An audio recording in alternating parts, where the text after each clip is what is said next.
7 in this 2-hour race into the chicane again. And now this is going to be Senna nearly losing it, putting his right wheel on the curb.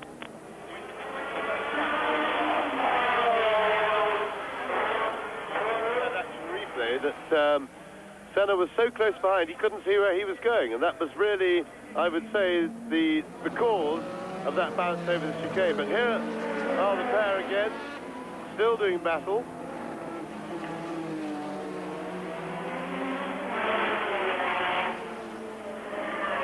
A real veteran, the 1982 world champion, Keke Rosberg, leading Ayrton Senna now. And in the lead now is Nigel Mansell, has taken the lead, as you see Corrado Fabi sitting in a stationary position in his car on lap 12. The Englishman, Nigel Mansell, in the John Player Special Lotus, has taken the lead from Alain Prost, with Niki Lauda in 3rd position, with René Arnoux closing up on the Austrian in 4th place. In 5th place it is Keke Rosberg, and in 6th position it is Ayrton Senna. 7th is Winkelhock, and right behind Winkelhock is Stefan Beloff in 8th place. So you've got 2 German drivers fighting for 7th and 8th positions. There is the new leader. Nigel Mansell leads on lap 12. This is the first time that Nigel Mansell, as Prost goes through in 2nd place, has ever led a Grand Prix. Can he stay there for the remainder of this long race which stretches before him? Mansell, Prost, Lauda, McLaren 2nd and 3rd, Ferrari 4th, Arnoux, the Williams of Rosberg 5th, and the Tolman of Ayrton Senna in 6th place. Now let us savour the sight of Nigel Mansell leading as he closes up on Riccardo Patrese to lap him.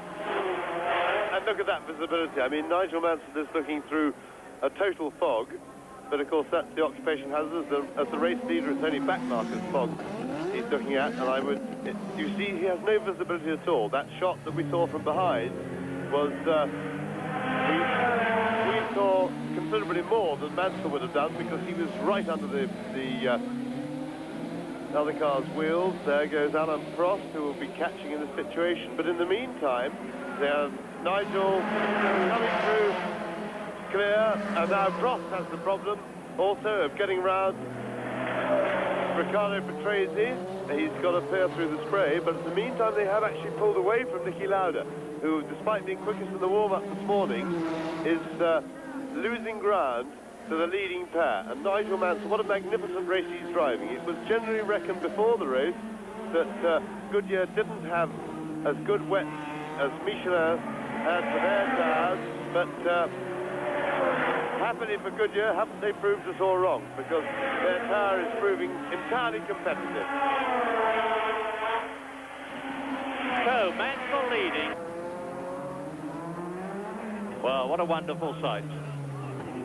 Gérard Ducarouge, the French designer of the John Player Special Lotus, is seeing his creation in the lead in a Grand Prix for a first time, and Ayrton Senna has now passed Keke Rosberg and is in 5th position. So, Mansell leads, and he's now got the benefit of a clear circuit in front of him, unlike Alain Prost, who's now literally having to take Nigel Mansell's spray. With Michele Alboreto is in the race, incidentally. He has rejoined the circuit somehow or other and is back in the running. And on lap 13, it's Mansell leading, it is Lauda, it is Prost 2nd, it's Lauda 3rd, it's Arnoux 4th, and closing on Lauda as Nigel Mansell comes through to complete another lap. In 5th position, it is Ayrton Senna. And there you see the stationary Ligier rolling back. Obviously, he's lost the engine, and it is that of François Hainaut. He's done it wrong again somewhere, somehow. It's Saint-Devote.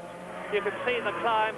And there, in the right-hand side of your screen, there is the cable outside of that new traffic island. Nigel Mansell leads lap 14. That's Lafitte. Jacques Lafitte is being caught by Nigel Mansell to be lapped by him. There's the Frenchman. Now look back along the course and you'll see Alain Prost. As James said, Nigel Mansell is driving an absolute storm of a race. This gritty, very, very determined Englishman, is showing all his class, and so is Ayrton Senna, who is now catching René Arnoux.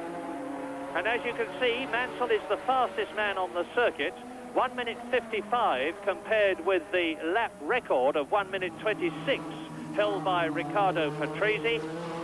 And Lafitte gives Nigel Mansell the sign to pass on the right.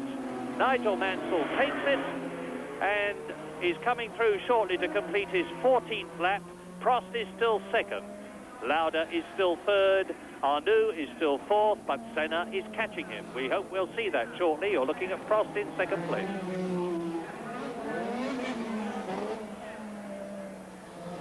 Mansell just rolls it round La Rascasse in first gear at about 30 miles an hour. Now he will be getting signals from his team, from Peter Waugh and from Steve Hallam, his engineer, which will keep him in the picture. Nigel Mansell rips past the start through Saint-Devant, climbs the hill towards the Hotel de Paris and the left-hander at Massenet.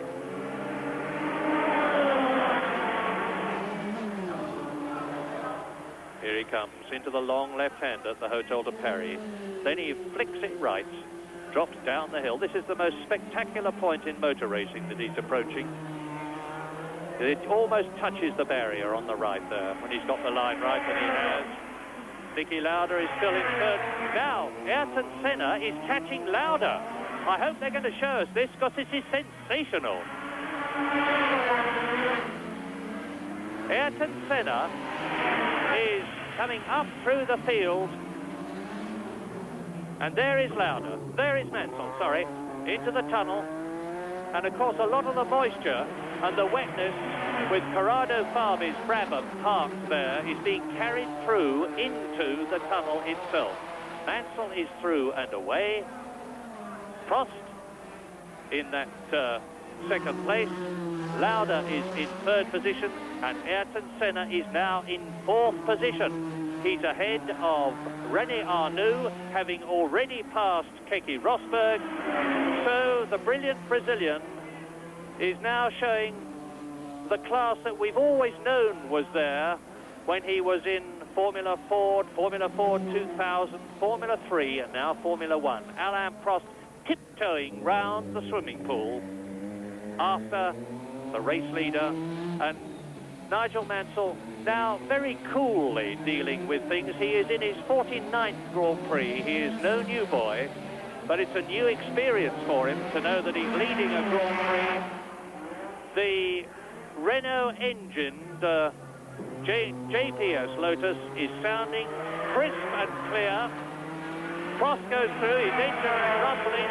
He has now lapped. And off goes Nigel Mansell. I spoke too soon.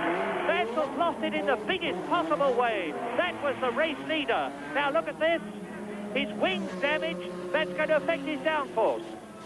Yes, it's possible. Oh no, I think he's damaged the suspension of the cars all over the place.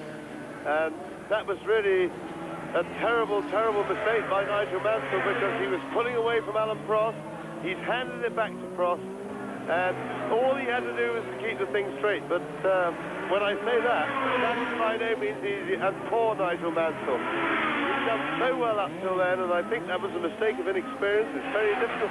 When you lead a Grand Prix for the first time, it's very easy to make mistakes. I myself in my career made several mistakes when I first led Grand Prix before I actually won one and got the confidence to go on and not make mistakes, but that is tragic. We've had some good